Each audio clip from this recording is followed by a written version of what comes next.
नमस्कार। मैं हूं अजय कुमार और आप देख रहे हैं मेरा YouTube चैनल अजय हिंदुस्तानी। एक बार फिर आप सबका स्वागत है। आप लोगों से मेरा एक प्रश्न है, उसका उत्तर आप मुझे कमेंट बॉक्स में प्लीज जरूर देकर जाएं। मैं अपना ओपिनियन आपको वीडियो में आगे बताऊंगा कि मेरा ओपिनियन क्या है। प्रश्न ये है कि आम आदमी पार्टी और अरविंद केजरीवाल क्या तीसरी बार दिल्ली विधानसभा का चुनाव जीतेंगे या फिर चुनाव हारेंगे? तो अपना जवाब कमेंट बॉक्स में प्लीज जरूर दें।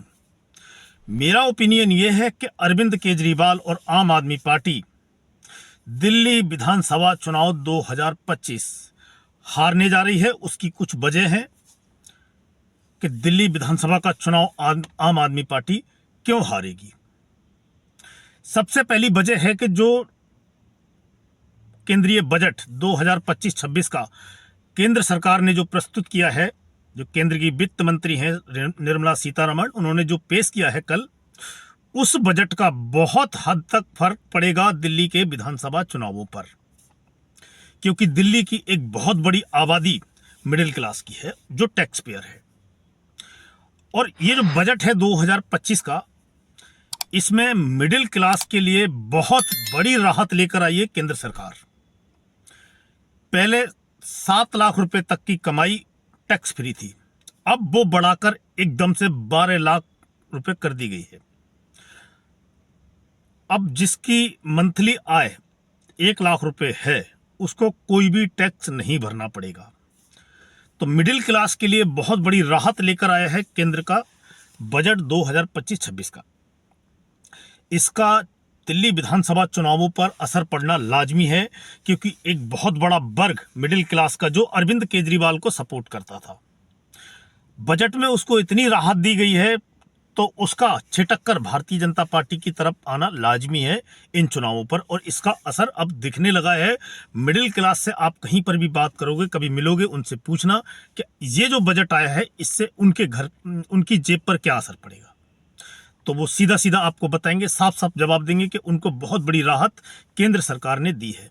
इसके अलावा 8वां वेतन आयोग, जो अभी थोड़े दिन पहले ही केंद्र सरकार ने लागू किया है, वो जो दिल्ली में कर्मचारी वर्ग है उस पर बहुत बड़ा असर डालेगा 8वां वेतन आयोग। और खासकर नई दिल्ली विधानसभा क्षेत्र में, जहां खुद पूर्व मुख्यमंत्री और आम आदमी पार्टी के राष्ट्रीय संयोजक अरविंद केजरीवाल जी चुनाव लड़ रहे हैं, उनकी जो विधानसभा क्षेत्र है, उनकी जो विधानसभा है नई दिल्ली विधानसभा, उसमें कर्मचारी, जो सरकारी कर्मचारी हैं, गवर्नमेंट एम्प्लॉय हैं, उनकी संख्या बहुत ज्यादा है। एक तो वो टैक्स में उनको छूट मिली, ऊपर से 8वां वेतन आयोग लागू किया गया है। उसकी वजह से अरविंद केजरीवाल और आम आदमी पार्टी की परफॉर्मेंस, उसके प्रदर्शन पर असर पड़ना लाजमी है। और अरविंद केजरीवाल को दिल्ली के विधानसभा चुनाव में जीत हासिल करना, आम आदमी पार्टी की बात करो, आम आदमी पार्टी को जीत हासिल करना 2015 और 2020 के चुनाव की तरह आसान नहीं होगा। और 2015 और 2020 से अलग है 2025 का चुनाव। यहां पर अरविंद केजरीवाल या आम आदमी पार्टी की एक लहर जैसी जो थी, वो कुछ भी नहीं है। 10 साल की एंटी इनकम्बेंसी है, तमाम तरह के आरोप आम आदमी पार्टी और उसके नेताओं पे लगे हैं। और खुद अरविंद केजरीवाल और उनके डिप्टी सीएम मनीष सिसोदिया और उनके जो एक और मंत्री जो सत्येंद्र जैन, वो जेल रह के आए, और उनके जो राज्यसभा के सांसद हैं संजय सिंह, वो भी जेल में रह के आए, और सब के सब बेल पर हैं। तो ये जो उनके ऊपर आरोप लगे हैं, चाहे वो दिल्ली शराब घोटाला का हो, या दवाइयों का, या स्कूल में जो क्लासरूम बनाने का घोटाला हो, डीटीसी का घोटाला हो, जल बोर्ड का घोटाला हो, बहुत सारे आरोप आम आदमी पार्टी और अरविंद केजरीवाल पर लगे हुए हैं। तो इस बार ये जो सब आरोप हैं और जो केंद्र की जो योजनाएं हैं एन चुनाव से पहले जो आई हैं, वो अरविंद केजरीवाल और आम आदमी पार्टी के चुनाव पर जरूर असर डालेंगी। आम आदमी पार्टी और अरविंद केजरीवाल इस चुनाव में पहले से ही फंसे हुए थे। कुछ ऐसे मुद्दे थे जिनका वो वादा 2015 से दिल्ली की जनता से करते आ रहे थे, वो पूरे नहीं हो रहे थे। तो अरविंद केजरीवाल की जो राजनीति है हमेशा की तरह, कि अपनी जो कमियां हैं और अपने जो दोष हैं या जो अपनी नाकामी है, उसका ठीकरा दूसरों के ऊपर फोड़ो और निकल जाओ। पर इस बार ऐसा लगता है कि दिल्ली की जनता शायद मूड बना चुकी है कि अरविंद केजरीवाल को वोट नहीं देना है, क्योंकि उसके काम नहीं हुए हैं। जैसा कि आप सबको पता है कि अरविंद केजरीवाल, उनकी पार्टी के दूसरे नेता या खुद दिल्ली की मुख्यमंत्री आतिशी सिंह या फिर आम आदमी पार्टी के किसी भी स्पोक पर्सन से या फिर जो कोई भी नेता है, उनका जो निगम पार्षद है उससे लेकर जो राज्यसभा के सांसद, मुख्यमंत्री, मंत्री, एमएलए जो भी हैं, किसी से भी आप बात करके देखो, किसी भी मुद्दे पर उनका एक ही जवाब आएगा, रटा रटाया, एलजी, बीजेपी और केंद्र सरकार। कोई भी काम अगर जो नहीं हुआ है, और वो क्यों नहीं हुआ है, क्योंकि एलजी ने नहीं करने दिया, भारतीय जनता पार्टी ने नहीं करने दिया और केंद्र सरकार ने नहीं करने दिया। और अब आम आदमी पार्टी और अरविंद केजरीवाल से एक सवाल कि अगर भारतीय जनता पार्टी ने अब तक आपको जो काम नहीं करने दिए हैं और उसके हाथ में अगर पावर है, तो अगले 5 साल में भी वो आपको काम नहीं करने देगी, भारतीय जनता पार्टी या केंद्र सरकार, क्योंकि केंद्र सरकार का कार्यकाल भी अभी 5 साल का है। और आप कह रहे हैं कि अगले 5 साल में हम दिल्ली की तस्वीर बदल देंगे, तो दिल्ली की जनता भरोसा नहीं करेगी, क्योंकि जब सब कुछ भारतीय जनता पार्टी के हाथ में है, तो आप फिर अगले 5 साल सिर्फ बहाने बना सकते हो कि हमको अरविंद केजरीवाल यही बोलेंगे, आतिशी सिंह यही बोलेंगी, या मनीष सिसोदिया या उनके जो भी नेता हैं वो यही बोलेंगे कि हमको केंद्र सरकार और एलजी काम नहीं करने दे रहे हैं। तो दिल्ली की जनता फिर आपको वोट क्यों दे?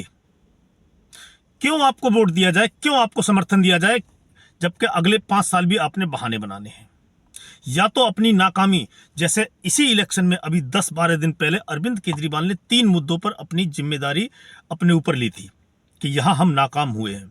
वो थे यमुना की सफाई, सीवर, स्वच्छ जल और सड़कें। पर शुरू में इनका ठीकरा भी उन्होंने केंद्र सरकार के ऊपर फोड़ने की कोशिश की थी, पर जब से उत्तर प्रदेश के मुख्यमंत्री योगी आदित्यनाथ दिल्ली के चुनाव प्रचार में आए, उसके बाद से माहौल बदलना शुरू हो गया। अरविंद केजरीवाल से यमुना के मुद्दे पर उन्होंने सफाई क्यों नहीं हुई और यमुना के मुद्दे पर उनसे सवाल पूछे, अरविंद केजरीवाल उसी दिन बगले झांकने लग गए थे।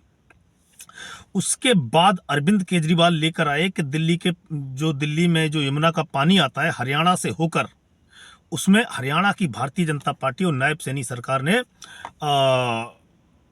जहर घोल दिया है, जहर मिला दिया है, ताकि दिल्ली में बहुत बड़े लेवल पर नरसंहार किया जा सके। ये एक ऐसा आरोप था जो ये बता रहा है कि अरविंद केजरीवाल बहुत ही पैनिक में है और बहुत ही फ्रस्ट्रेशन में है, क्योंकि अरविंद केजरीवाल को अपनी हार अब लगभग साफ नजर आने लगी है दिल्ली के विधानसभा चुनाव में। ऐसा आरोप तो हमारे जो पड़ोसी है, जिसके साथ हमने 4 बार युद्ध लड़ा है, पाकिस्तान, उसने भी कभी भारत पर यह आरोप नहीं लगाया कि भारत ने जो नदियां भारत से होकर पाकिस्तान में जाती हैं उसके पानी में कभी जहर घोला है। हालांकि 2 देशों के अंदर ऐसा हो सकता है, इतिहास में ऐसा हुआ है, पर पाकिस्तान ने भी इतना गिरा हुआ और इतना घटिया बयान कभी भारत के बारे में नहीं दिया जो कि अरविंद केजरीवाल और उनकी पार्टी के नेताओं ने दिया है। तो अरविंद केजरीवाल की फ्रस्ट्रेशन, उनका जो पैनिक है, उनकी जो हड़बड़ाहट है, वो ये दिखा रही है, उनके जो हाव भाव में वो ये दिखा रहे हैं कि अरविंद केजरीवाल दिल्ली के विधानसभा चुनाव में फंस गए हैं। तो एक तरफ तो भारतीय जनता पार्टी है जिसने अरविंद केजरीवाल की नाकेबंदी कर रखी है हर तरफ से। अरविंद केजरीवाल अब छटपटा रहे हैं और उनको हार नजर आ रही है, और इसी छटपटाहट में वो ऐसे ऐसे बयान दे रहे हैं। दूसरी तरफ कांग्रेस पार्टी है। कांग्रेस पार्टी 2015 और 2020 के विधानसभा चुनाव में इतनी ताकत से नहीं लड़ी थी और यह इतनी अग्रेसिव मोड में नहीं थी जितना इस बार है।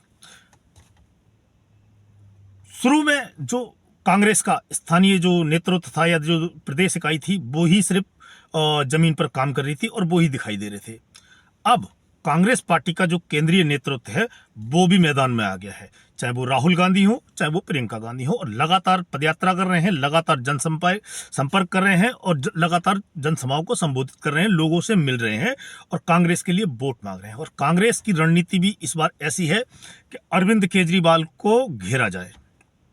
इसका अंदाजा आप ऐसे ही लगा सकते हैं कि नई दिल्ली विधानसभा क्षेत्र, जहां से दिल्ली के पूर्व मुख्यमंत्री और आम आदमी पार्टी के राष्ट्रीय संयोजक अरविंद केजरीवाल जी चुनाव लड़ रहे हैं, वहां से कांग्रेस पार्टी ने उम्मीदवार बनाया है दिल्ली की पूर्व मुख्यमंत्री शीला दीक्षित के बेटे संदीप दीक्षित को, जिनका अरविंद केजरीवाल से राजनीति में 36 का आंकड़ा है, और वो राजनीति में अरविंद केजरीवाल की नीतियों के सबसे बड़े आलोचक रहे हैं कांग्रेस पार्टी की तरफ से। दूसरी तरफ है अजय माकन, जो शुरू से अरविंद केजरीवाल की नीतियों के खिलाफ रहे हैं और उनकी आलोचना समय समय पर करते रहे हैं। एक समय तो दिल्ली विधानसभा चुनाव में अभी ऐसा भी आया था कि अजय माकन जी ने यह घोषणा की थी कि मैं एक प्रेस कॉन्फ्रेंस दिल्ली में करूंगा और अरविंद केजरीवाल के ऊपर जो देशद्रोह का आरोप मैंने लगाया है उसको मैं साबित करूंगा। हालांकि कांग्रेस पार्टी ने, क्योंकि इंडिया गठबंधन में है आम आदमी पार्टी और कांग्रेस पार्टी, तो शायद जो केंद्रीय नेतृत्व था कांग्रेस का, उन्होंने अजय माकन को रोक दिया था। पर एक बार फिर से कांग्रेस का जो शीर्ष नेतृत्व है और जो अजय माकन जी हैं वो एक बार फिर मैदान में है, और अब लगातार अरविंद केजरीवाल की आलोचना की जा रही है, राहुल गांधी की तरफ से, प्रियंका गांधी की तरफ से, अजय माकन जी की तरफ से। दूसरी बात, जो दूसरी सीट है वो है कालका जी की, वो भी हॉट सीट है। वहां पर दिल्ली की मुख्यमंत्री, जो मौजूदा मुख्यमंत्री हैं आतिशी सिंह, वो चुनाव लड़ रही हैं, और कांग्रेस पार्टी ने उनके खिलाफ अपनी तेज तर्रार युवा नेता एक तरह से और अलका लांबा को मैदान में उतारा है, और अलका लांबा पूरे दमखम से कालका जी का विधानसभा चुनाव लड़ रही हैं।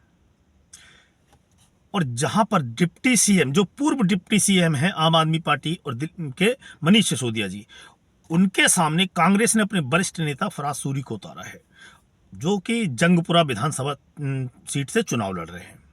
तो मनीष सिसोदिया का चुनाव भी इतना आसान होने वाला नहीं है।